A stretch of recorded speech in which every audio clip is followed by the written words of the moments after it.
Assalamualaikum, nama saya Putri Dwi Pangestuti dari Program Studi Kesehatan Lingkungan Fakultas Ilmu Kesehatan Universitas Islam Lamongan. Di sini saya mau sedikit menjelaskan tentang pengolahan limbah bioaugmentasi dari tumpahan minyak. Sebelumnya kalian pernah dengar nggak sih bioaugmentasi itu apa? Bioaugmentasi sendiri itu pengolahan limbah dengan menggunakan metode penambahan bakteri kepada daerah tercemar tersebut untuk menetralkan atau membersihkan kontaminan pada daerah tercemar tersebut. Dari tugas ini saya mencari beberapa studi kasus di internet. Saya memilih tumpahan minyak karena paling sering banyak terjadi di perairan laut kita, karena kita daerah laut. Jadi apa kalian pernah mendengar kasus meledaknya kilang Montara di Laut Timor, Nusa Tenggara Timur? Kilang minyak yang meledak sejak 21 Agustus 2009 tersebut tumpah dan mencemari Laut Timor mencapai sekitar 107 juta liter atau sekitar 1,8 juta barrel minyak mentah. Hal ini menyebabkan kerugian bagi masyarakat Laut Timor tersebut. Sebenarnya ada cara yang mudah untuk menanggulangi limbah minyak tersebut secara alami. Lalu bagaimana caranya? Jadi di pengolahan limbah tumpahan minyak ini kita menggunakan metode bioaugmentasi. Pengolahan limbah minyak secara alami dengan cara mengembangbiakkan mikroba jenis tertentu yang dapat meningkatkan biodegradasi minyak. Mikroba jenis tertentu tersebut membutuhkan karbon untuk melangsungkan hidupnya. Sumber karbon yang dibutuhkan didapat dari hidrokarbon itu sendiri. Mikroba menghasilkan biosubstran yang digunakan untuk mengatasi berbagai pencemaran lingkungan yang disebabkan karena pencemaran hidrokarbon. Biosubstran inilah yang dipakai untuk degradasi minyak. Metode bioaugmentasi ini yang menurut saya yang sangat efisien. Metode bioaugmentasi ini yang menurut saya paling efisien untuk digunakan untuk mengatasi pengolahan limbah minyak secara skala besar seperti di kilang Montara di Laut Timor tersebut. Karena dalam metode bioaugmentasi ini, mikroba yang dikulturkan diisolasi secara khusus, pada umumnya dari lingkungan yang sama dan ditumbuhkan dalam jumlah yang besar dalam suatu reaktor. Mikroba tersebut mampu mendegradasi komponen-komponen dalam hidrokarbon menjadi CO2 dan air. Mikroba tersebut akan bertahan hidup dengan mengkonsumsi hidrokarbon sampai polutan tersebut tersubstansi.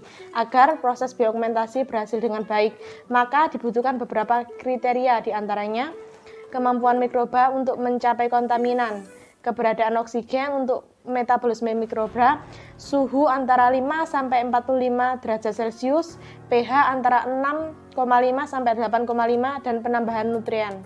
Selama mikroba dapat mencapai kontaminan, tersedia oksigen serta suhu dan pH yang sesuai, maka proses remediasi akan berlangsung dengan sempurna. Lalu bakteri apa saja yang bisa digunakan untuk mendegradasi minyak tersebut? Di sini saya menyebutkan sedikit bakteri yang dapat digunakan untuk mendegradasi minyak tersebut.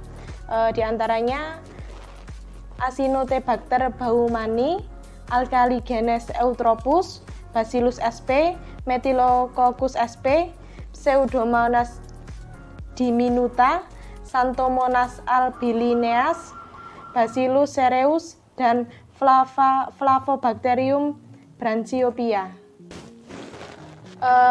Kelebihan dari pengolahan limbah menggunakan metode bioaugmentasi ini sendiri adalah diantaranya meminimalisir terinfeksinya pekerja lapangan, perlindungan kesehatan masyarakat yang berjangka panjang. Proses pelaksanaan dapat dilakukan langsung di daerah tersebut dengan lahan yang sempit sekalipun, menghilangkan zat-zat berbahaya, menggunakan proses-proses yang bersifat alami, mengubah polutan bukan hanya memindahkannya.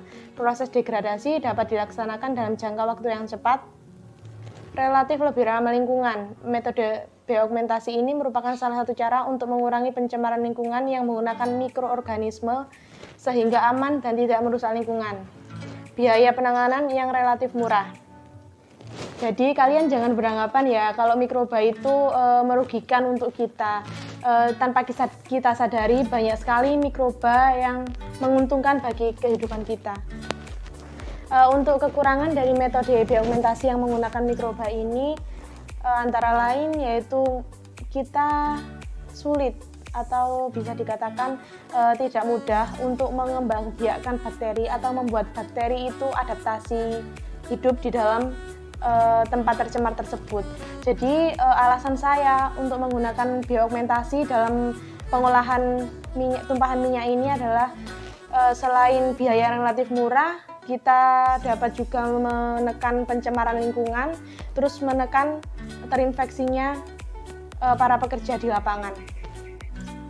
Sekian penjelasan, sedikit penjelasan tentang bioaugmentasi untuk limbah tumpahan minyak di laut tersebut. Dari studi kasus tersebut, saya hanya bisa sedikit menjelaskan, tidak banyak kata. Apabila ada salah-salah kata atau penjelasan yang saya sampaikan kurang tepat, mohon maaf yang sebesar-besarnya. Sekian dari saya. Assalamualaikum warahmatullahi wabarakatuh. See you. Ya.